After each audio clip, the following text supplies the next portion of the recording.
I want to dedicate tonight's Torah to the memory of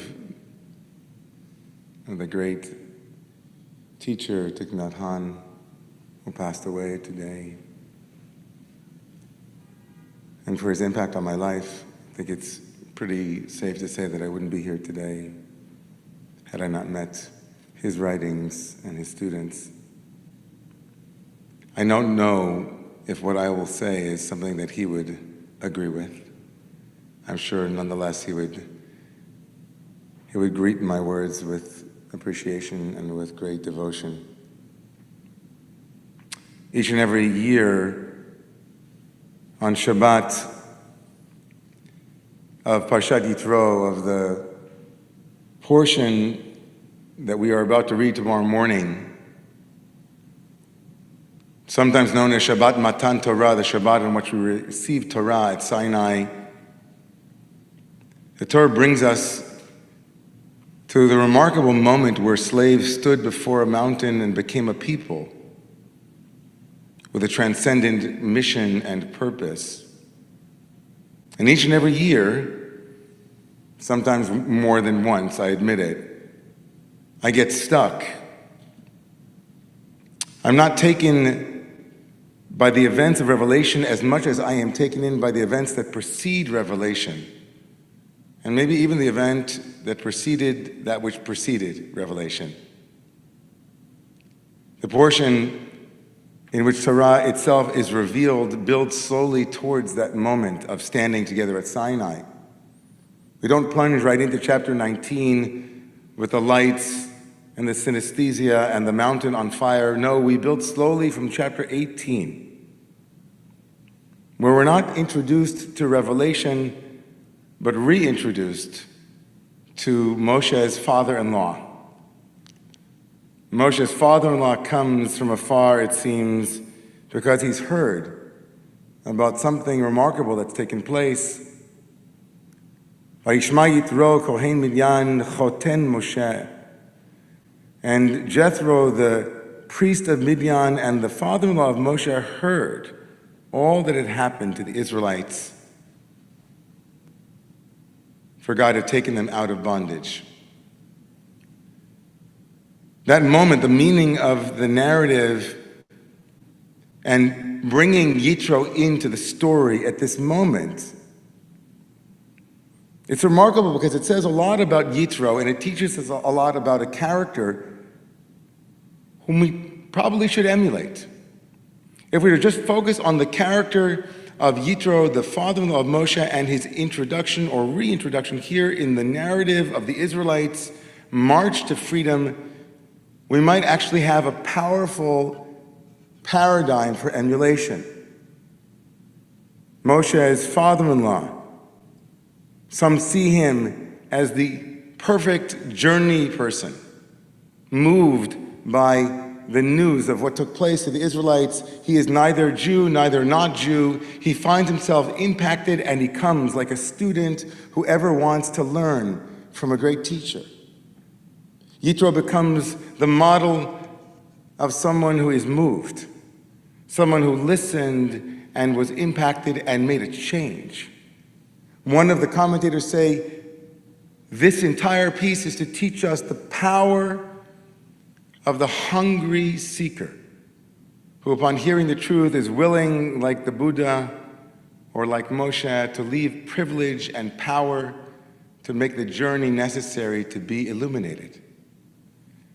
In this model of Yitro's reason for being here before Torah, Jethro becomes the paragon and paradigm of the one who is prepared to receive Torah. Be hungry like Jethro. Be thirsty. Be a seeker. Be one who can learn Torah and is willing to be moved by it. I know in some ways Yitro's arrival on a much less majestic or religious level is just a remarkable parenthesis and a remarkable kind of interruption in the narrative to give us an insight into Moshe too. The kind of teacher that Jethro was to Moshe. After all, in a number of verses, after having been welcomed by the Israelites, Jethro will actually find himself comfortable enough to actually tell his very famous and very powerful son-in-law exactly how he should be running his business. Jethro will tell him in verses that are included for posterity by the authors or by God in our Torah, the Torah that precedes Sinai given to Moses is the Torah of his father-in-law, the Torah of our parents, the Torah of our loved ones. I couldn't help but think about Jethro's model today as I sat and listened to Brother Richard talking about Irving and about the ways in which his life was shaped and formed by his own father. Couldn't help but think today as I watched with a grin and with a tear, more than one, streaming down my face as I listened to Juliet talk about her father, a remarkable tzaddik, a remarkable loving father. Think about my own father-in-law who's here, and I wasn't paid to say this, how lucky I am to have you in my life as a teacher and as a confidant and as an advisor and a friend. Couldn't help but thinking about the Torah of our parents, the Torah that we receive from ones whom we trust, how that precedes Torah in a certain way in the narrative. It gives me another interpretation of the famous rabbinic quip, Derech Eretz Kadmala Torah, the way of the land, meaning common sense, good being good-natured, being good, is preceding, both in prioritization and in temporal chronology, the receiving of Torah. Here you have it. Jethro is that guy. He's moved. He gives advice in a way that his son-in-law can hear it. That's not easy, right? I'm thinking more broadly, though, today, in light of last week's events, about what Jethro's narrative means for all of us today. In order to understand it, we have to go to where I said, the preceding of the preceding, where we left off last week before Jethro arrived. See, folks, in last week's Torah portion, the end of leaving Egypt with the Egyptians having drowned in the sea, the Israelites breathe a sigh of relief. They have enough strength to begin complaining, and so they begin their sojourn towards Sinai. But the story last week leaves us with a very terrifying narrative. The Israelites, fresh from running from their enemies, are attacked yet again by a group called the Amalekites. The Torah describes a vulnerable Israelite nation, newly freed, perhaps breathing fully, perhaps allowing themselves to feel the safety and the security of having left the horrors of Egypt behind.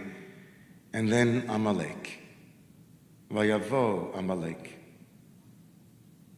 The reborn Israelites must have thought to themselves, no matter where we go, someone will attack us. If we let our guard down, we will be burned. Is it me, they must have wondered? Is it us? What's happening here? Did we create the Amalekites with our own imagination? Did we project them? Should we be doing more therapy as a nation? Is there blame to be had? This event is what immediately precedes the arrival of Jethro, the priest of Midian. We arrive before Sinai, before we receive revelation, to meet the one who is not like the others. We meet the one who comes with a genuine curiosity to be a part of our story, who takes part in the sympathetic joy of the other as Israelites. Jethro, as Moshe's father-in-law, participates in the Jewish narrative. He honors our particular pains and revels in our revelations. He's a good man, says the Torah, a holy man, and yes, he isn't an Israelite, but he's also not an Amalekite. You are about to receive Torah from God on a mountain, but you can also receive Torah, and maybe have to receive Torah, from this man who stands before you with his love. He might trigger in you Amalekite memories, but he isn't them, and he isn't that. Perhaps Jethro's placement here, sandwiched between an attack on our particularity and a revelation and sanctification of it, is strategically placed as a reminder to all of us. There are a lot of Amalekites, unfortunately, but there are also a lot of Jethros. Learn Torah from them, from Thich Nhat Hanh, from neighbors, from imams and sheikhs and priests, and atheists and agnostics, and people of every walk of life. They've come to teach you Torah. Learn from them and never stop listening for them. Lest you think, though, that at this moment, that is the only lesson I think Jethro's strategic placement gives us, I'd like to offer this one. Perhaps Jethro was placed here for an entirely different reason. Perhaps Jethro was the standard bearer of all future allies of the Jewish people. Perhaps Jethro raised the bar on what we as a people should expect from those who come and say, we are your supporters. Maybe Jethro raised the bar and invited all of us to demand that in the wake of tragedy and difficulty, in the wake of yet again another attack on the sovereignty of our right to religious freedom and religious expression, maybe Jethro comes this week and every week before Revelation to say, don't forget you are the ones who stood at Sinai. You are the ones who have fought and have walked and have protested. You are the ones who have given of your universal vision to the world, and you are the ones who deserve a particular support at this moment. You deserve for me to be there for you and with you. I know I am not alone in feeling both the power of having had allies reach out to me and to Romamu people over the past week to say, we are with you. And I'm also not alone in the disappointment I've had this week. And those for whom last Saturday's headlines were not sufficient news to think of rabbis and Jews who would have to yet again show up in synagogue this week knowing that it's never assured. Maybe Jethro comes to raise the bar for all of you here to say, we deserve Jethros. We deserve to have that presence in our lives. That is the standard by which we should be judging our allies. I feel like I'm holding all of those here tonight. All of those Jethros mixing together with me. The beauty of fathers and parents and teachers whose modeling of life blessed us. The beauty of others and strangers whose Torah has illuminated my path and without which I would not be here tonight. The beauty of the ability to see the one before us, not as those, but as this one. And the empowerment and the obligation that I feel all of us have as Jews to demand more of a world that somehow seems to allow anti-Semitism and Jew hatred to recede each and every time, only to rear its head again. May God bless us with the powerful lessons of Jethro, and may his Torah and his legacy be one that we walk with now and every day. Please rise if you are able for the Aleinu.